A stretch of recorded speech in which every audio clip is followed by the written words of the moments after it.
Hey everybody, I'm a little bit behind the curve with this one as PUBG's update 35.2 went live on PC on the 13th and I'm recording this video on the 17th, so apologies for that, but you know I like to keep in touch with what's happening with one of my top three games I think we'd say: PUBG, DayZ, Battlefield 1, yeah, Stalker coming in behind that maybe, and a few others. Anyway, let's say top 5. Absolutely love it.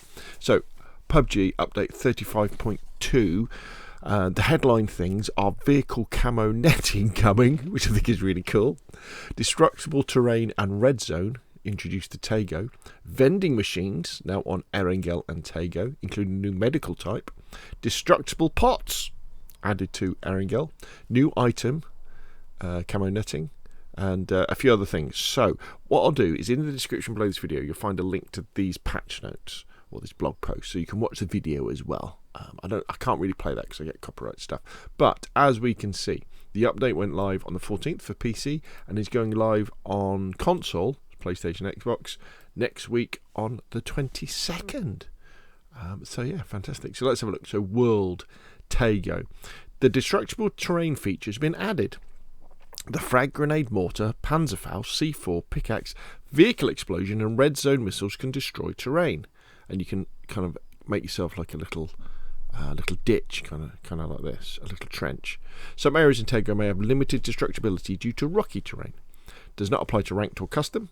The pickaxe has been added, which you can obviously use to dig. The red zone has been added. Interesting. The emergency landing plane will no longer appear. Oh, I always liked the emergency landing plane. I thought it was a great way to mix up circles, forcing people to jump early. Fixed spawn spots for the inflatable boat have been added to Tago, but the total spawn quantity remains unchanged. So what have the devs got to say? The destructible terrain feature that was first introduced on Rondo through update 29.1 is now available on Tago as well. As mentioned in the 2025 roadmap, we plan to gradually roll out terrain destruction to additional maps. With this update, players can now enjoy creating new cover strategies not only on Rondo and Sanhok, but also on Tago.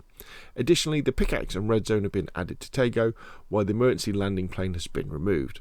These changes aim to bring Tago's gameplay experience more in line with other maps. Please note that the destructible buildings feature, which currently exists only in Sanhok, is not planned for other maps at this time. Oh. So, Rondo. In-game challenges have been removed. The additional starting plate feature has been disabled. I do hope they bring that back.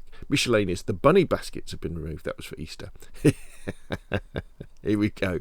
New vehicle camo netting. Introducing the vehicle camo netting. New item that adds a strategic layer to vehicle play. Literally a layer. Inventory slot, it goes where your melee weapon would go. Its weight is 20. Can be equipped and unequipped using the melee weapon key. Can be deployed or removed using the interaction key. Cannot be deployed on occupied vehicles, you can't hide inside one. And vehicles with camo netting cannot be boarded. Deployment can be cancelled midway. Deployment or removal may be cancelled by taking damage, collisions or movement. Does not reduce or block for damage to the vehicle. Will be destroyed upon taking damage. Right, so I guess if you think you see a camouflaged vehicle in the distance, you can shoot at it and it'll get rid of their camo net. The appearance will vary depending on the overall tone of the map.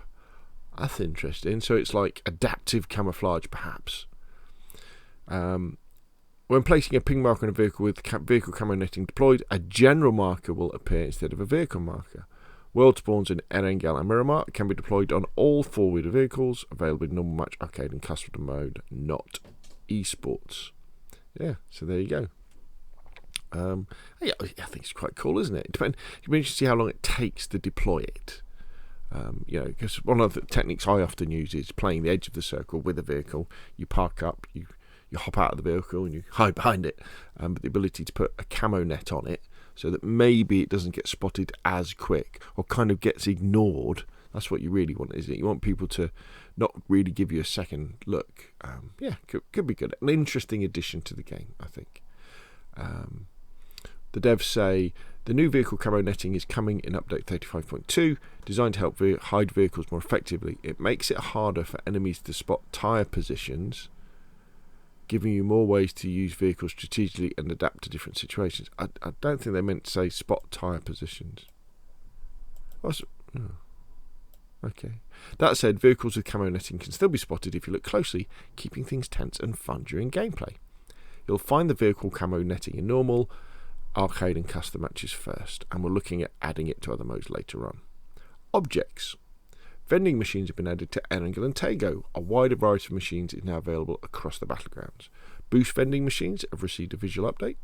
Medical vending machines have newly added. Bandages, first aid kits and med kits can be obtained.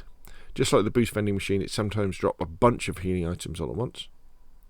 2 types of vending machine have been added to Erangel and Tego. They are placed in major buildings. One of the 2 types spawns at random. The type and appearance of vending machines in Miramar remain the same as before. So you used to run up to these and you bash them. Was that? Or you interact with them and then they drop something out. Didn't an alarm go off sometimes as well? Interesting. Destructible pots. Self-IED and traditional hats will no longer spawn from destructible pots. They've been added to Erangel. Secret room keys spawn only in normal matches. Devs say we're continuing to unify the overall Battle Royale experience by bringing certain map exclusive objects like vending machines and destructible pops to other maps as well.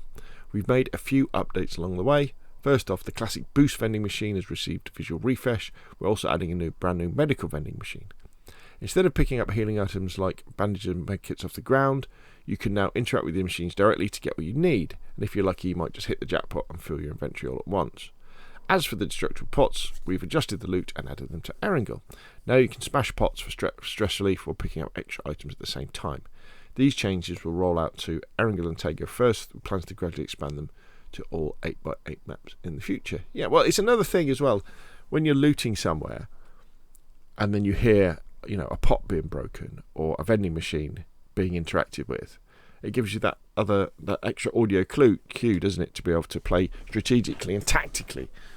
Or the other side of it is, if you make sure that you don't mess around with these things, so you stay quiet, it's going to give you an advantage. Several adjustments are being made to C4. It's now deployed directly rather than thrown and stuck. Right, so you can't throw it. Crosshair has been updated. Visual effects indicate whether deployment is possible. C4 takes approximately 4 seconds to deploy and is activated upon placement. Deployment can be cancelled by pressing the interaction key. C4 cannot be selected or used while in a vehicle. Now belongs in the special weapons category instead of throwables.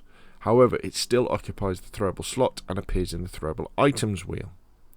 When multiple players are eliminated simultaneously by a C4 explosion within its effective range, the player farther from the C4 will now place higher. Inflatable boat. We've improved the inflatable boat to make it more of a viable option. Maximum speed has been increased.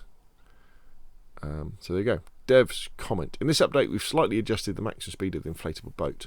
The more players are on board, the faster it moves. We've also reduced its weight to lessen the inventory burden. Excellent.